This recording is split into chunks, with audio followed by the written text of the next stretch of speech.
Bienvenue mes amis, bonjour à toutes et à tous. Je suis profondément ravie et un peu excitée, je dois l'avouer, de vous présenter ce nouveau cycle, les mystères de la vie. Il s'agit du premier volet d'un véritable parcours initiatique que j'ai articulé en 5 étapes majeures au cours desquelles nous explorerons ensemble les lois profondes qui animent la création, l'âme, la matière et la conscience. Pour que vous ayez une vision claire de notre cheminement, je vous propose vite fait la structure complète de cette série. Nous débutons aujourd'hui avec le premier mystère, celui de la vie elle-même, pour comprendre comment elle s'anime dans toute la création à travers le souffle, l'ordre, la trame de la matière et les lois du vivant. Par la suite, nous plongerons dans les mystères de l'âme où nous découvrirons l'origine de l'essence, sa descente, sa mission ainsi que ses dimensions évolutives. La troisième étape nous mènera vers les mystères de la mort. Non comme une fin, mais comme un passage, une libération et une renaissance de la conscience. Nous poursuivrons avec les mystères de la création, en observant comment la lumière se densifie pour devenir matière et comment l'esprit se reconnaît en elle. Enfin, nous clôturerons ce cycle avec les mystères de la matrice pour dénouer les illusions, les conditionnements et les programmations afin de retrouver notre pleine souveraineté. Tout au long de ce parcours, je vous proposerai également des capsules hors série parce que elles seront spécifiquement dédiées aux lois universelles et aux lois du vivant. Ces parenthèses sont essentielles pour saisir comment l'équilibre, la cohérence, la vibration et la résonance organisent chaque aspect de votre existence, qu'il s'agisse de votre corps, de votre énergie, de vos émotions, de vos relations ou de votre chemin d'évolution. Dans cette conférence, aujourd'hui, nous irons voir ce que disent la Genèse, Jean, Hermès et Enoch. Nous verrons comment ces récits parlent du même processus, l'esprit qui descend dans la matière pour s'y reconnaître, et comment, bien sûr, ce souffle présent depuis le commencement n'a jamais cessé de circuler en vous. Alors, installez-vous, respirez profondément et souvenez-vous, le souffle là que vous venez de prendre à l'instant est le même que celui qui fit jaillir la lumière. Alors, pas le souffle respiratoire au sens physiologique, mais du souffle de l'origine, celui qui, avant même le temps et la matière, a mis tout l'univers en mouvement, celui qui a fait que quelque chose a commencé à être. Quand vous inspirez, vous ramenez en vous la même énergie qui a mis les galaxies en rotation. C'est ce même flux qui anime votre cœur, vos cellules, vos pensées, vos élans de vie. Et pourtant, la plupart du temps, on ne s'en rend même plus compte. On vit en apnée, on se coupe du souffle sans même le remarquer. Alors, la première question que je veux vous poser est simple. Est-ce que vous êtes vivant? Pas en vie, mais vraiment vivant. Je ne demande pas si vous êtes biologiquement en vie. Vous savez, j'ai connu quelqu'un qui n'est plus là, qui nous faisait des blagues pourries des fois. Mais bon, il faut que je vous la dise quand même. Voilà, c'est un petit clin d'œil pour lui. Il nous disait, qui pète matin et soir n'est pas mort à midi. Bien sûr, être vivant ne se résume pas à vérifier que vous avez encore des gaz, hein. Ni là à vous pincer là pour savoir si vous êtes encore de ce monde. Non, être vivant, c'est sortir, hein. C'est sentir ce flux qui traverse. C'est celui qui fait pousser les arbres, battre votre cœur, guérir une plaie ou même simplement faire naître une nouvelle idée. Ce souffle, c'est celui dont parlent tous les textes sacrés. Non, je ne vais pas vous faire un cours de religion, hein. Pas du tout, surtout pas. Je parle ici d'une réalité énergétique que l'on retrouve de la Genèse au Corpus Hermeticum en passant par les écrits d'Enoch, mesurable dans la façon dont la vie s'anime. On nous a longtemps appris, notamment par la physique traditionnelle, hein, que l'énergie était limitée et qu'un système ne pouvait pas se maintenir en mouvement perpétuel. Mais quand on a regardé l'univers, hein, d'un peu plus près, les faits nous ont mis au défi d'accepter l'évidence. Les protons qui animent toute chose sont en perpétuel mouvement. Il a été observé qu'au plus loin que l'on remonte dans l'histoire, hein, pas un seul proton n'a été observé en déclin. Cela signifie que l'univers est par définition un mécanisme de création en mouvement perpétuel. Notre propre corps est ce flux et il n'attend qu'une chose, que nous nous y reconnectons. La Genèse dit « Dieu insuffla dans ses narines un souffle de vie et l'homme devint un être vivant. » Autrement dit, l'humain n'a pas été créé par un geste extérieur, hein, mais animé de l'intérieur par une pulsion vibratoire. Un champ de conscience est entré dans la matière. Dans le prologue de Jean, c'est ce même principe. Au commencement était le Verbe et tout fut par lui. Le Verbe, c'est le souffle qui devient vibration sonore, la pensée qui se densifie. Autrement dit, le monde a été créé par une onde de conscience. Et cette vérité est universelle. Prenons la figure d'Hermès Trismégiste, souvent cité dans les textes anciens. C'est un personnage symbolique, hein, fusionnant Hermès, le messager grec, et Thoth, le dieu égyptien de la sagesse. Il est le 3 fois grand, car il incarne les sagesses des mondes divins, naturels et humains. Il représente le pont entre le ciel et la terre. Autrement dit, Hermès Trismégiste représente ce pont, hein, entre science, philosophie et spiritualité.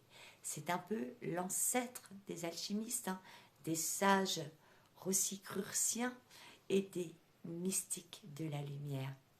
Dans le Poimandresse, Hermès relate son dialogue avec l'intelligence du tout qui lui révèle le verbe qui sort de la lumière est la pensée devenue souffle et le souffle devenu vie. Hermès voit le souffle divin, hein, se répandre sur les eaux primordiales, le champ des possibles, pour les mettre en mouvement et leur donner forme. Ce que la Genèse traduit par « que la lumière soit », Hermès l'appelle le souffle devenu vie. C'est exactement la même loi, mais exprimée dans deux langages différents. La conscience qui s'anime, la lumière qui devient substance. Prenons un autre exemple plus concret et personnel. Pensez à ce moment où vous avez pris une décision radicale. Quitter votre boulot, mettre fin à une relation qui vous ne convenait plus ou vous lancer dans un nouveau projet de vie. Eh bien, avant l'action concrète, avant cette lettre de démission ou cette conversation difficile, eh bien, il y a eu un instant bien précis, un mouvement là intérieur, une évidence, un souffle qui, de l'intérieur, a dit « stop, c'est fini » ou « c'est le moment d'y aller, let's go ». C'est cette impulsion, cette poussée de clarté, eh bien, c'est pas le mental qui calcule, c'est la vie qui se réaligne en vous. C'est la pensée qui se densifie, qui cherche à devenir vibration mesurable dans votre corps, puis forme dans votre réalité. C'est donc cette impulsion de conscience qui crée votre réalité. On retrouve exactement le même principe dans la physique quantique. Rien n'existe avant d'être observé. C'est la conscience qui active le potentiel. Et cette activation, c'est un souffle, une vibration. La vie, dans sa forme la plus pure, est une interaction entre lumière, conscience et mouvement. Quand vous êtes traversé par la joie, vous le sentez là, ce mouvement-là. Votre énergie s'élève, s'expanse. La respiration s'ouvre. Vos pensées deviennent joyeuses, plus dynamiques, plus claires. Et puis là, votre regard devient plus vivant, plus pétillant. Et inversement, quand vous êtes épuisé, stressé, fermé, eh bien, votre souffle se bloque, votre vibration chute et par extension, eh bien, la vie cesse de circuler librement. C'est aussi simple et aussi puissant que ça. Le mystérieux livre d'Enoch nous apporte un éclairage complémentaire. Je vous avais déjà parlé d'Enoch dans les évangiles interdits. Je vous avais dit que c'est un petit papy là, de 365 ans qui raconte avoir été enlevé par Dieu dans les cieux et qui avait bien sûr dans sa besace tous les secrets de la création. Enoch y décrit l'architecture énergétique de l'univers, percevant des colonnes de feu et des mécanismes de lumière ordonnés. Ce que la Genèse décrit comme un souffle, Enoch le voit comme un système vivant, un réseau de fréquences et de forces en équilibre. Ce que les mystiques appelaient jadis les cieux, aujourd'hui correspond à ce que la science nomme champ électromagnétique. Tout converge vers cette vérité. Tout ce qui vit naît d'un souffle. Avant la forme, il y a le flux.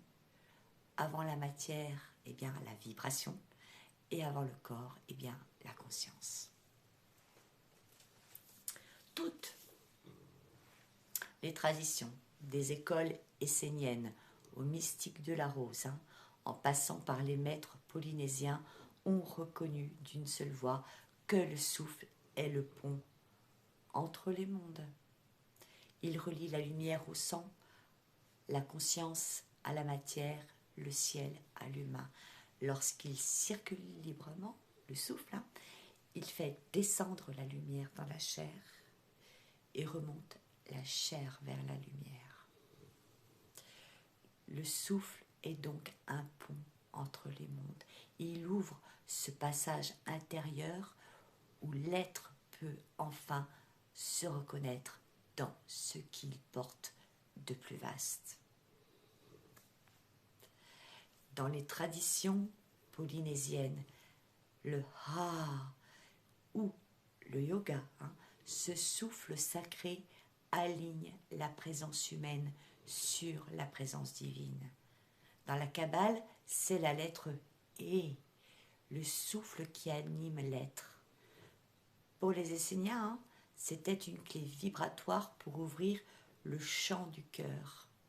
L'enseignement est simple mais puissant. Sans le souffle, le cœur se ferme.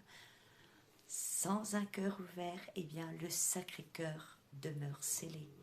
Chaque inspiration ouvre le portail et chaque expiration l'active.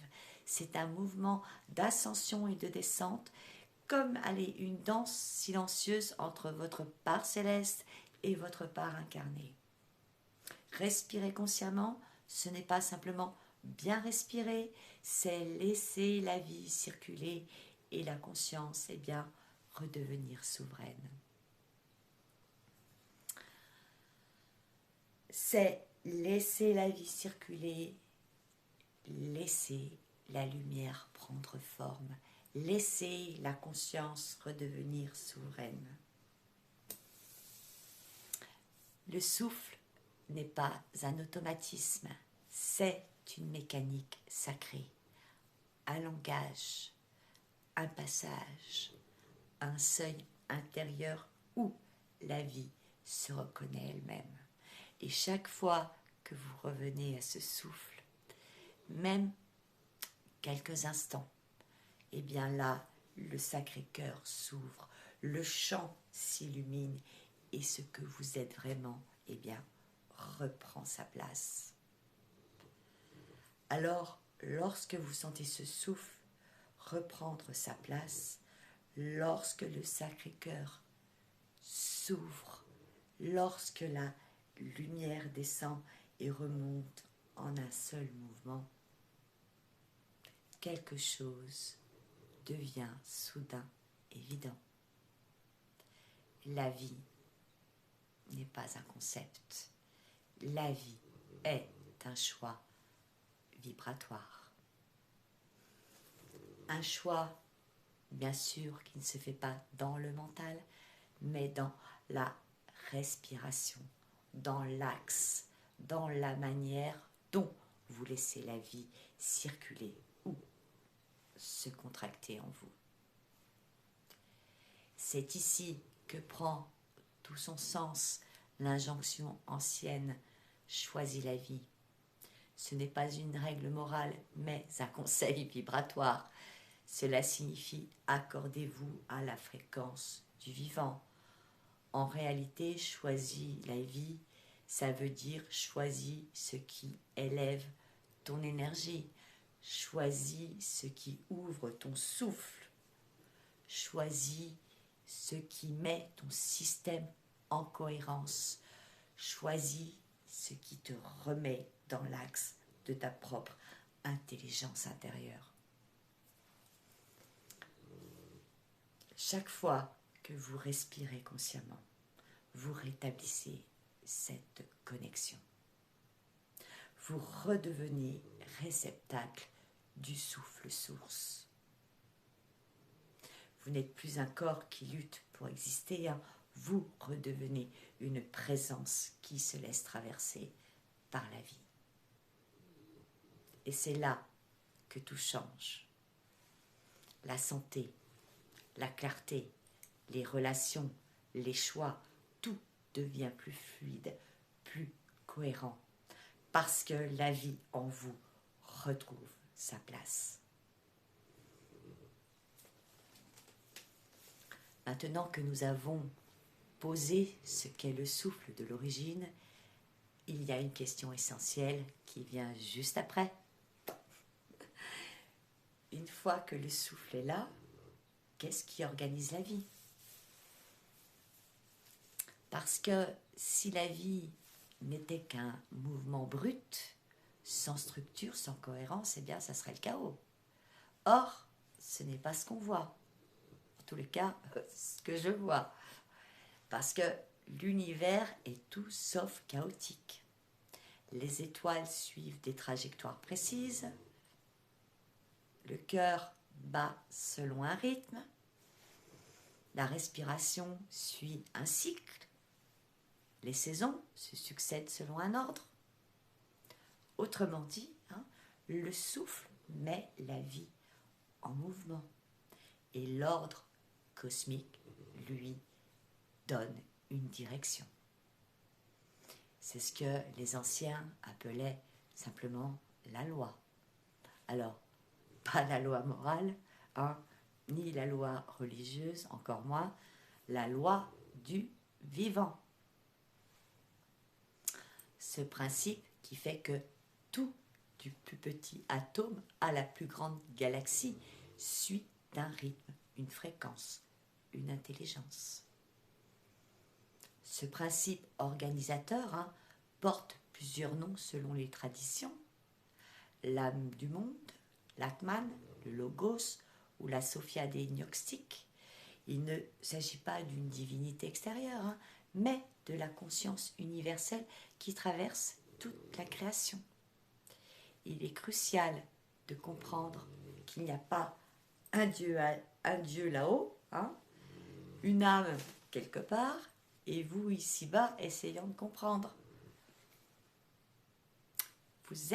Nous sommes une expression locale de la vie universelle. Comme le disait Hermès, ce qui est en haut est comme ce qui est en bas. C'est ce que l'on retrouve dans les sagesses orientales, notamment dans les Upanishads, où l'on affirme l'Atman est identique au Brahman. Qu'est-ce que cela signifie concrètement? Eh bien, le Brahman, c'est l'universel, c'est le tout, la source, le champ cosmique, l'ordre que nous venons de décrire.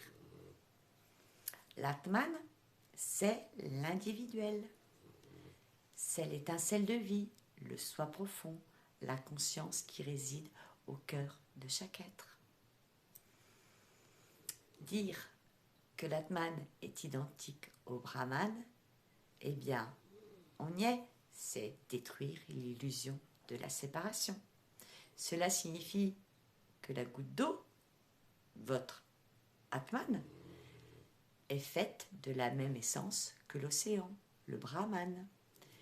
C'est comme le disait le physicien quantique Nassim Haramein, vous n'êtes pas une goutte d'eau de l'océan, vous êtes l'océan tout entier dans une goutte d'eau. Et cette idée que le souffle met l'univers en mouvement, c'est que j'ai trouvé quand même passionnant. Parce que ici, on s'approche du modèle de Nassim qui explore donc les liens entre la science et le spirituel. Ce que nous appelons masse, c'est-à-dire voilà, cette chaise, ce corps, notre corps, n'est rien d'autre que l'oscillation du vide à l'échelle quantique. C'est le mouvement de ce vide qui s'organise en tourbillon pour créer ce que nous percevons comme étant la réalité physique. C'est le souffle qui devient forme. Donc il y a un seul champ de conscience qui se regarde à travers vous, qui se vit à travers vous, qui s'incarne à travers vous. Ce que vous choisissez intérieurement détermine la façon dont la vie circule en vous. Tant que vous vous percevez comme un petit être isolé dans un monde indifférent, vous passez à côté de votre véritable nature. Le temps lui-même est structuré selon cette logique de vie, comme l'explique le livre des Jubilés. Le temps est respiratoire, fait de phases d'expansion et de contraction, tout comme votre cœur. L'univers est organisé par une intelligence qui cherche toujours l'équilibre, l'homéostasie. Concrètement, cela change tout pour vous. Si la vie suit un ordre, alors vos émotions, votre santé et votre évolution suivent aussi un ordre. Vos moments de fatigue ou de dispersion ne sont pas des punitions, mais des signes de la vie vous montrant où vous avez rompu l'ordre intérieur, la cohérence. Dès que vous vous réalignez sur ce qui est juste pour vous, le souffle et l'énergie reviennent. Regardez autour de vous. Quand quelqu'un est dans l'ordre, eh bien, il respire bien, il est calme. Quand quelqu'un est en rupture, en stress, que se passe-t-il? Son rythme cardiaque s'accélère, son souffle se bloque. Le corps est le baromètre de notre cohérence intérieure. Ce n'est pas une punition. C'est juste le corps qui nous dit « Hey guys, t'as rompu l'ordre !» Mais nous, on ne le voit pas comme ça. Hein. Le souffle crée, l'ordre organise. Toutes ces traditions hermétiques, gnostiques, indiennes, grecques, modernes, disent exactement la même chose. Hein. Il existe une conscience vivante qui traverse tout, organise la création et se reconnaît à travers vous. Et ce que vous appelez vous n'est pas séparé de cette intelligence. La question n'est pas « What the fuck, pourquoi ça m'arrive ?» mais qu'est-ce que la vie essaie de remettre en cohérence en moi? Quand vous êtes fatigué, stressé, énervé, ce n'est pas la faute de la vie. C'est la vie qui vous montre où vous vous êtes décalé de votre propre ordre intérieur. Quand vous vous faites passer en dernier, quand vous portez tout sur vos épaules, quand vous dites oui alors que vous pensez vachement non, eh bien, vous cassez l'ordre intérieur. Vous coupez la vie dans son mouvement naturel. La contraction apparaît, puis les symptômes, les blocages, la perte de sens, pas par punition, par loi vibratoire.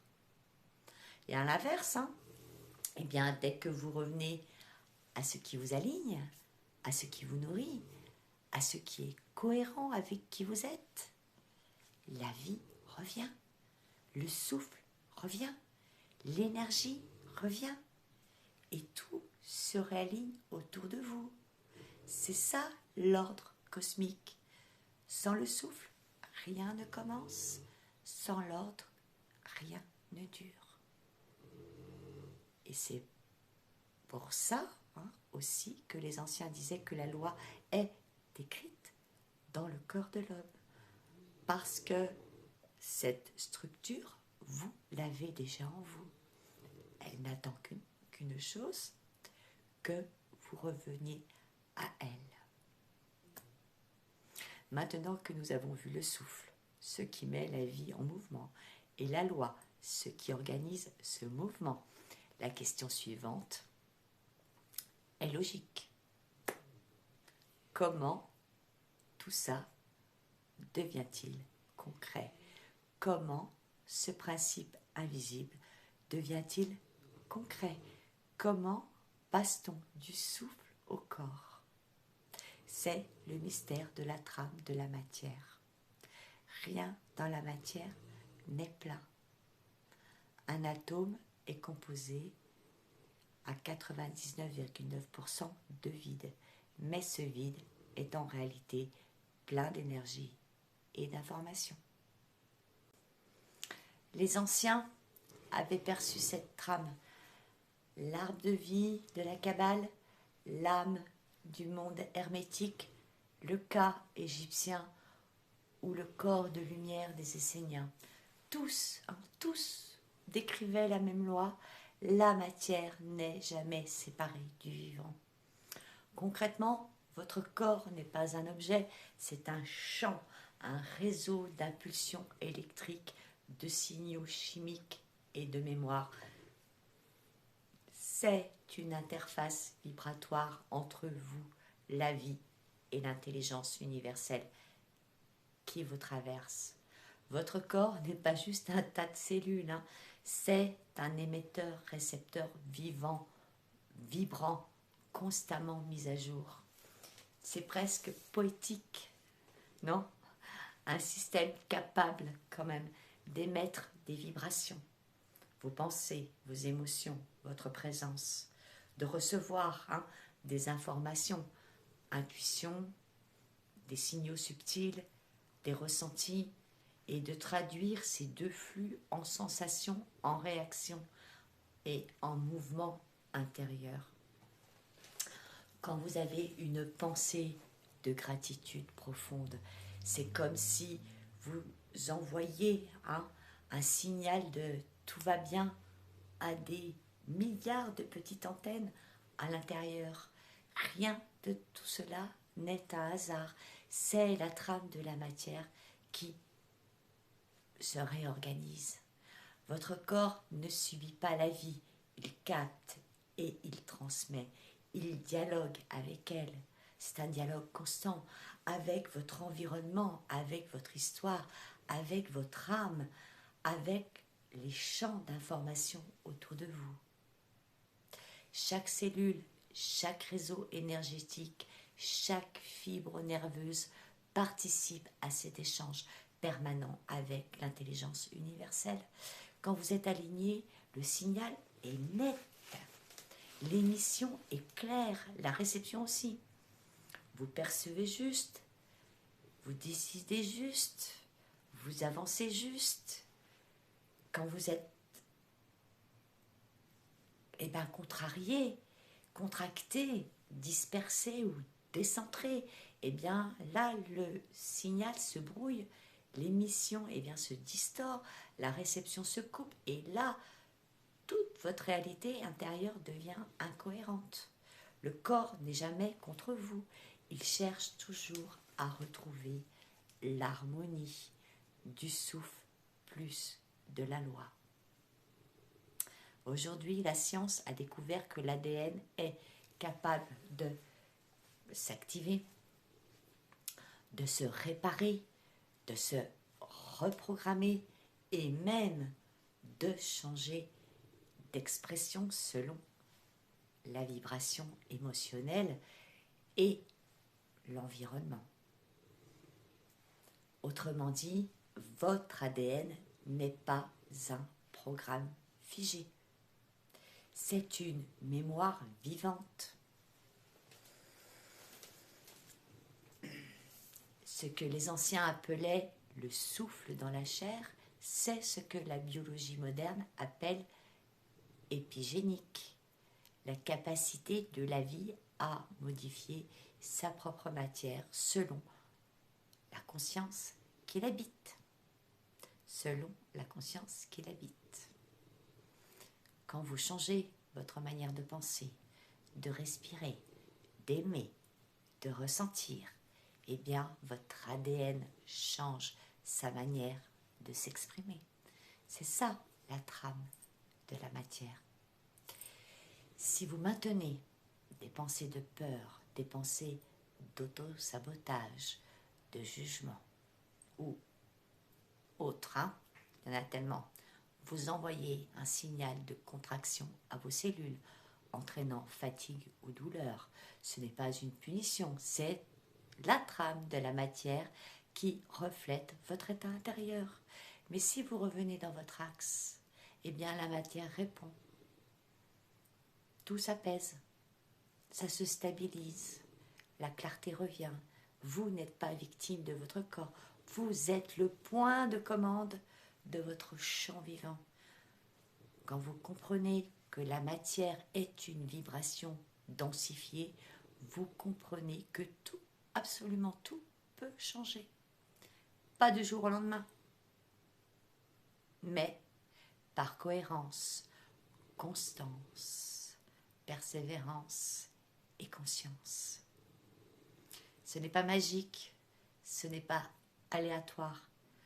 Le vivant répond à des mécanismes précis, des lois qui gouvernent la manière dont votre énergie, votre corps et votre conscience s'organisent. Ce n'est pas une machine, c'est une intelligence qui se régule, se synchronise, se transforme et se réaligne en permanence. Le vivant n'est pas mécanique, il est intelligent, sensible, adaptatif, relationnel, conscient, transformateur, vibratoire. C'est une intelligence auto-organisatrice, pas un mécanisme froid. Et les processus du vivant suivent des mécanismes précis. Respiration, homéostasie, cycle, régulation, équilibre, résonance, cohérence, feedback, synchronisation. Ce sont des mécanismes, pas des machines.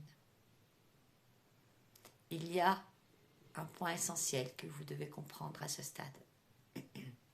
Votre ADN n'est pas uniquement un code biologique. Il n'est pas limité à 2 brins figés comme on vous l'a enseigné. Ça, c'est uniquement la partie visible, matérielle, mesurable avec les outils actuels. Okay ?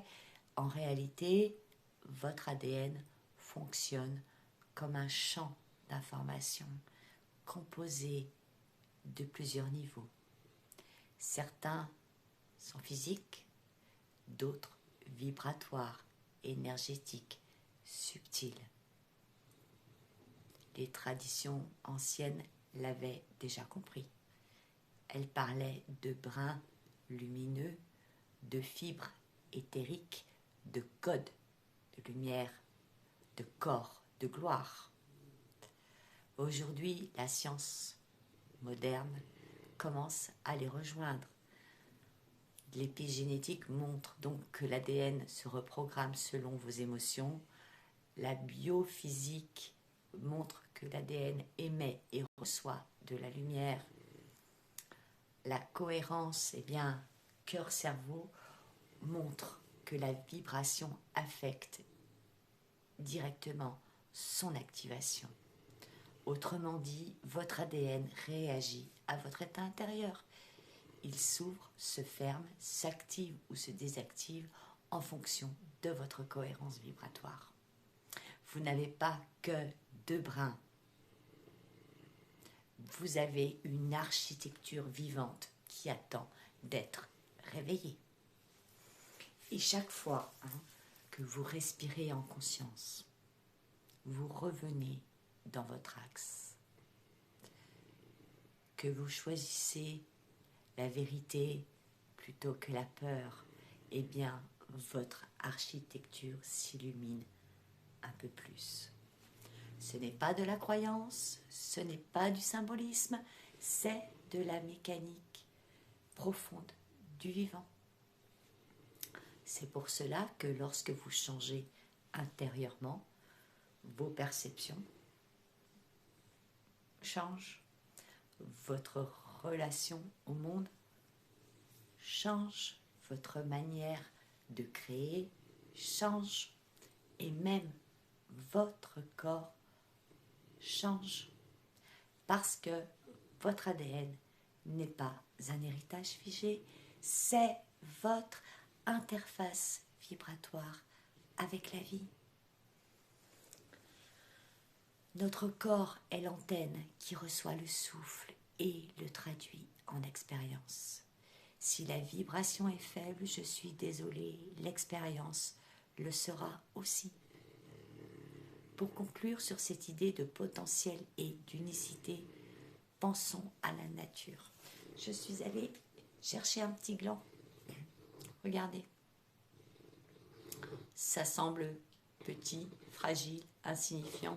Et pourtant, ce gland-là contient la totalité de l'information, le plan direct, complet de l'ADN parfait pour devenir un chêne majestueux de 300 ans. Le chêne n'est pas extérieur au gland. Le gland est intrinsèquement lié au chêne. C'est exactement le sens de notre passage ici. Notre corps, la matière, est cette coque, cette enveloppe. Mais à l'intérieur, nous portons déjà la totalité de notre potentiel divin, l'océan dans la goutte. Notre mission n'est pas d'acquérir de nouvelles choses, mais d'activer simplement cette perfection qui est déjà là. Maintenant que nous avons vu le souffle, l'ordre cosmique, la trame de la matière, il reste un élément essentiel pour comprendre comment fonctionne réellement la vie. Eh bien, les lois du vivant. Ce ne sont pas des lois morales ni des lois humaines. Ce sont des principes universels qui régissent tout. Votre corps, votre énergie, vos émotions, vos relations, votre santé, votre évolution. Autrement dit, les lois du vivant, ce sont les règles du jeu de la vie. Que vous en soyez conscient ou non, vous vivez dedans à chaque instant. Parce que si vous comprenez ces lois, vous comprenez enfin comment fonctionne votre propre vie. Vous n'êtes pas victime des événements. Vous n'êtes pas à la merci de ce qui arrive. Vous n'êtes pas déconnecté du sens. Vous êtes traversé par les mêmes lois qui structurent l'univers. Votre corps les exprime, votre souffle les traduit, votre vibration les révèle, votre vie les manifeste. Tout devient lisible, tout devient logique, tout devient cohérent. Ce que vous vivez n'est pas un chaos aléatoire, c'est la vie qui vous parle dans son langage le plus direct. La vie n'est jamais contre vous. Elle vous ramène toujours à votre axe. Alors maintenant que nous avons parcouru ce premier mystère, vous pouvez peut-être, je l'espère, sentir que là, quelque chose s'est déplacé à l'intérieur. Pas parce que je vous ai donné des idées nouvelles, mais parce que vous avez reconnecté des choses que vous saviez déjà dans votre corps, dans votre souffle, dans votre vérité profonde. Nous avons vu que la vie n'est pas un hasard, elle n'est pas un chaos, elle n'est pas un décor dans lequel vous essayez de survivre.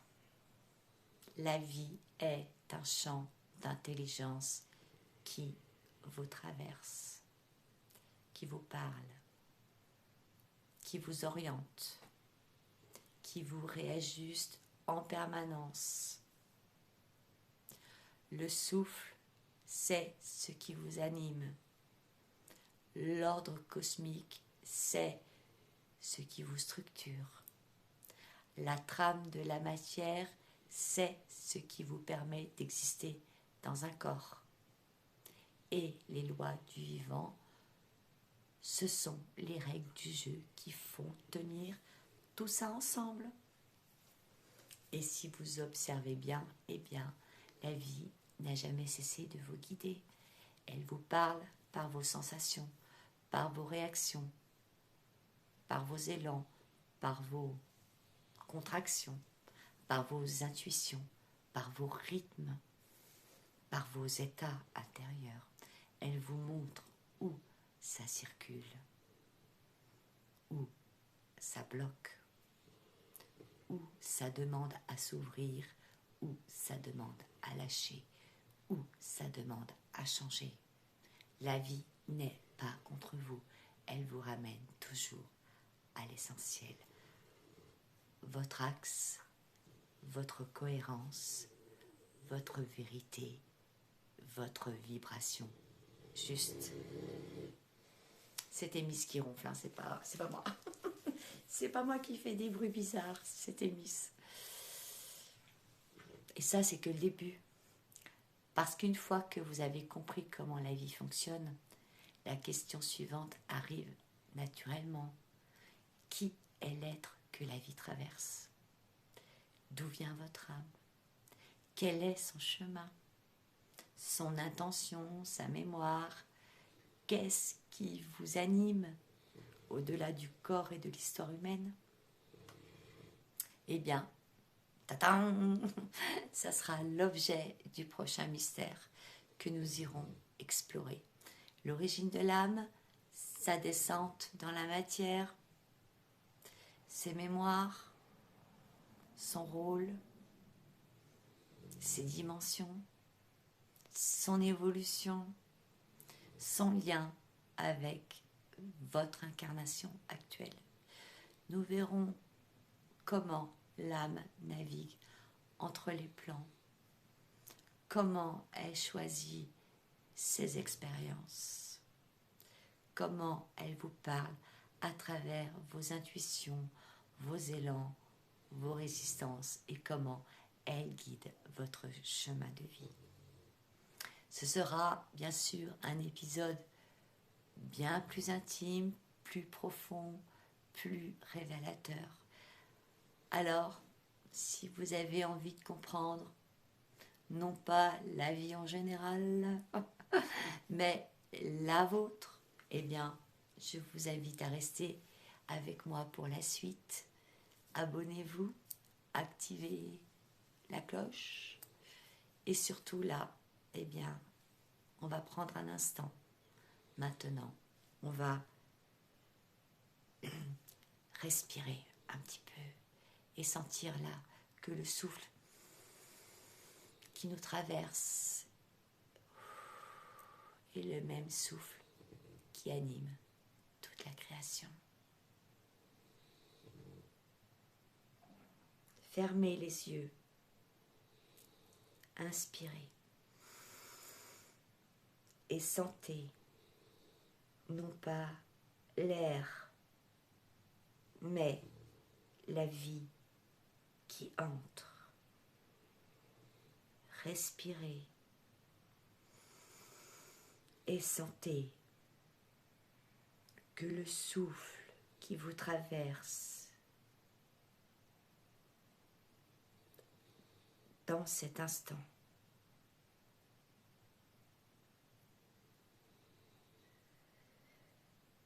est le même souffle qui anime toute la création. Sentez ce souffle qui vous traverse, c'est le souffle de la création.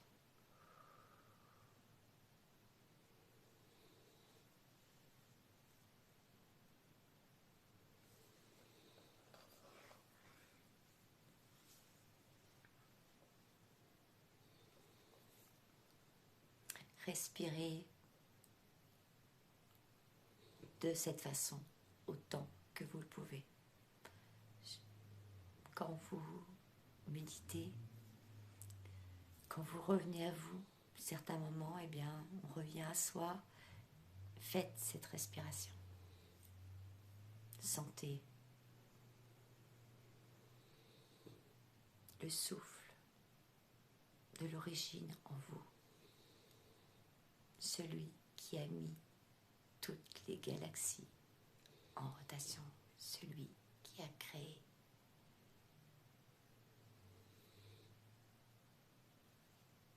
Merci, merci pour tout. Merci. À bientôt pour le deuxième mystère. prenez soin de vous, aimez-vous. Le souffle.